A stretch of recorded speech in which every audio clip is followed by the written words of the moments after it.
Meanwhile, he was forced into exile after falling out with General Paul Kagame. As the judicial requests were made in 2010, General Nyamwasa was allegedly living in a residential quarter in South Africa for several months and was not been detained by the authorities, despite the outstanding Interpol arrest warrant against him. According to several sources in South Africa, and based on the legal procedure investigation since 2010, Faustin Kayumba Nyamwasa sought and was granted a political refuge status in South Africa in 2010. He fled to South Africa after allegedly falling out with Rwandan dictator Paul Kagame, whom he later accused of using an anti-corruption campaign to frame opponents, including him. He has survived several assassination attempts organized by Rwandan intelligence operatives in South Africa, where he has sought refuge. In the attempt on March 2, 2014, he was shot in the stomach near his residence. The assassination attempt led to a diplomatic row between South Africa and Rwandan government. Since then, he has been under strict security provided by the South African government. South African police arrested 4 people for the attack, but the case appeared controversial, as it was later connected to the assassination of another Rwandan, Patrick Karegeya, who was a well-respected political opponent to the Rwandan dictator Paul Kagame. Since then, he has been under investigations for war crimes, assassinations, and genocide, especially by Spain and France. Meanwhile, he has been appearing on social media with the presumptions that he was based in South Africa.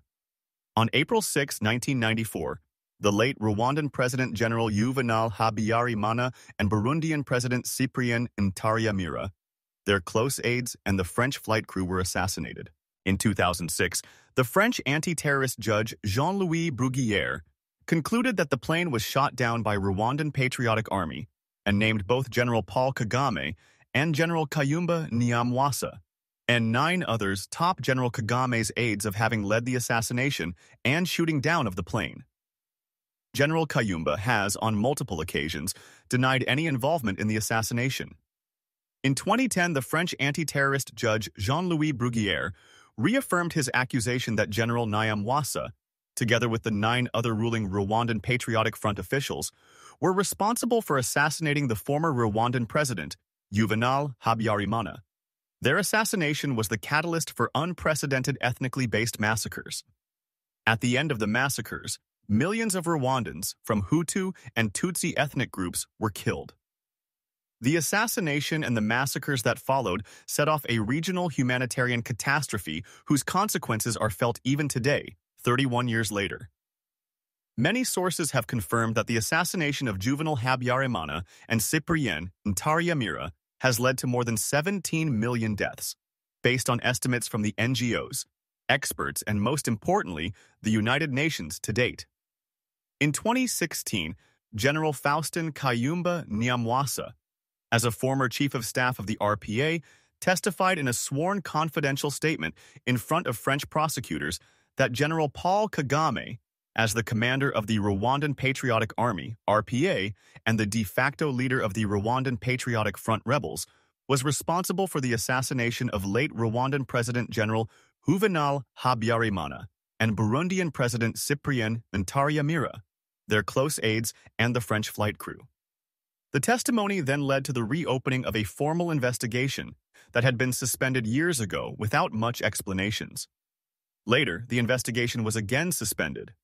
See here, Gen Kagame assassinated Presidents Habyarimana and Ntaryamira. Testifies Gen Kayumba Nyamwasa for French prosecutors. According to sources close to the French prosecution, the testimony by General Kayumba was detailed and describes how General Paul Kagame himself briefed General Nyamwasa on how he had planned and executed the assassination and its objectives of torpedoing ongoing peace negotiations and seizing the country by force. The decision to testify by General Kayumba Nyamwasa was then viewed by many Rwandans as a courageous and selfless act, especially after escaping many assassination attempts while in exile. However, the French judicial system did not pursue the case to deliver justice to its own citizens and the widows and families of Presidents Habyarimana and Cyprien Ntaryamira and their closest aides, for their loved ones assassinated by General Paul Kagame. Rather, as it had happened before, the French government appeared to bow to General Kagame's threats. What is next with the case by Spain? National Court against Faustin Kayumba Nyamwasa. In May 2024, the Spanish National Court issued a letter rogatory to South Africa requesting that he appears in a video conference and make his statement regarding the accusations. He did not appear for the video conference. Then his claimed lawyers promised to organize and set a timing for a legal interrogation. The lawyers ended up canceling their promise, stating that his whereabouts are unknown, despite the fact that he was appearing on social media, claiming or appearing to be based in South Africa. Following the failures from both the request of a video conference and the organization of the interrogation, Spain National Court Judge José Luis Calama issued a warrant for his arrest and unconditional detention in July 2025. In August 2025, National Court Judge José Luis Calama sent a copy of the warrant to the Ministry of Justice. Since then, the Criminal Division of the National Court rejected subsequent appeal by his claimed defense lawyers. With the new judicial action by the Spanish National Court, the case has been given a priority. Will the South African government nullify the refugee status to Faustin Kayumba Nyamwasa, given the decade-long accusations of genocide, war crimes, and crimes against humanity? Will this case become a key step in reopening the case? Started by the French anti-terrorist judge Jean-Louis Bruguière, involving General Nyamwasa, together with 9 other officials, in the assassination of the former Rwandan president, Juvenal Habyarimana? In the past, the decision to reopen the case has provoked wrath from Rwandan dictator Paul Kagame, his close aides, and his government. In a statement on October 10, 2016, in front the military troops and officers and judicial officials, General Paul Kagame said that he was ready for a showdown with France and any other country, including a freeze in diplomatic relations and other unspecified measures, if the investigation does not stop. Afro-American Network is still following the case.